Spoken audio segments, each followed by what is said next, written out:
কেমন হলো বিএনপির নবগঠিত মন্ত্রিসভা? ২৫ জন মন্ত্রী ও ২৪ জন প্রতিমন্ত্রী নিয়ে বিএনপির নতুন এই মন্ত্রিপরিষদ যেন নতুনত্বে ঠাসা। তবে এমনও হয়েছে মন্ত্রিসভায় জায়গা পাননি দীর্ঘদিন বিএনপির হয়ে রাজনীতি করা প্রভাবশালী কয়েকজন নেতারাও।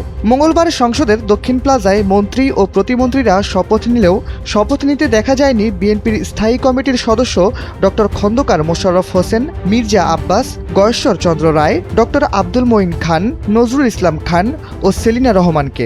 শপথ নিতে দেখা যায়নি বিএনপির vice chairman Barkatullah Bulu, Mohammad Shahjahan, Shamsuzzaman Dudu, advocate Joynul Abedin ও শামসুজ্জামান রিপনকেও। মন্ত্রিসভায় জায়গা পাননি বিএনপির চেয়ারপারসনের উপদেষ্টা কাউন্সিলের সদস্য Amanullah Aman, Moazzem Hossain Alal, Mujibur Rahman Sarwar, JBS holdings limited, Golam Akbar Khandakar, Mohiuddin Khokon, Fazlur Rahman.